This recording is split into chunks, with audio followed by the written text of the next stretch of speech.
ఎత్తు లేదు, పల్లం లేదండి. ఆంధ్ర, తెలంగాణలో వచ్చే కన్‌ఫ్యూషన్ డిఫరెంట్. ఇప్పుడు సర్‌లో తీసేటటువంటిది ఒక పాయింటు చచ్చిపోయినోళ్ళ ఓట్లు. ఇప్పుడు మా నాన్నగారు చనిపోయారు, మా అమ్మగారు చనిపోయారు, మా అత్తగారు చనిపోయారు. ఆళ్ళ ఓట్లున్నాయి. నేనెళ్ళి అక్కడ లిస్ట్‌లో లైన్‌లో కూర్చొని తీయమని చెప్పి అడగను. ఇప్పుడు సర్‌లో వాళ్ళే తీసేస్తారు అక్కడ లేకపోతే. కదా! అది సింపుల్. ఇదివరకు వాలంటీర్ల ద్వారా తీయించేవాళ్ళు. ఇప్పుడు అది లేదు.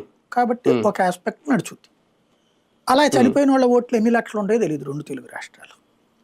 అది ఇప్పుడు తెలుస్తదా లెక్క రేపు? తెలుస్తది. నాకు తెలిసి ఒక 20, 30 లక్షలు ఖచ్చితంగా ఉంటాయి. అట్లా ఓట్లు పోతాయి. రెండవదేంటి, ఇతర ప్రాంతాల నుంచి వచ్చినోళ్ళు తెలంగాణలో ఎక్కువున్నారు. ఉత్తరప్రదేశ్ అంటే నుంచి డబుల్ ఓట్లు.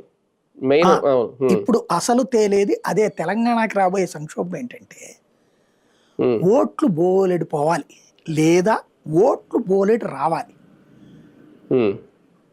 అసలు సమస్య వచ్చేది ఆంధ్రాకి. మెయిన్ అదే. ఆంధ్రాలో వస్తుంది. ఆంధ్ర తెలంగాణల సమస్య అక్కడ వస్తుంది. అది సర్లో నా ఓటు నేను ఇక్కడ ఉంచుకుంటానని చెప్పడానికి లేదు హక్కు.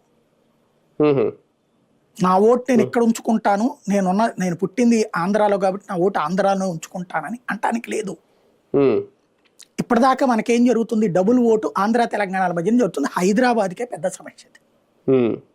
కనీసం 60 లక్షల ఓట్లు ఉంటాయి ఆంధ్ర నుంచి హైదరాబాద్కి వెళ్ళి అక్కడ ఎప్పుడో స్థిరపడిపోయిన వాళ్ళు. ఏళ్ల తరబడి స్థిరపడిపోయారు. వాళ్ళ పిల్లలు అక్కడే చదువుతున్నారు, వాళ్ళు సెటిల్ అయిపోయారు కూడా అక్కడ.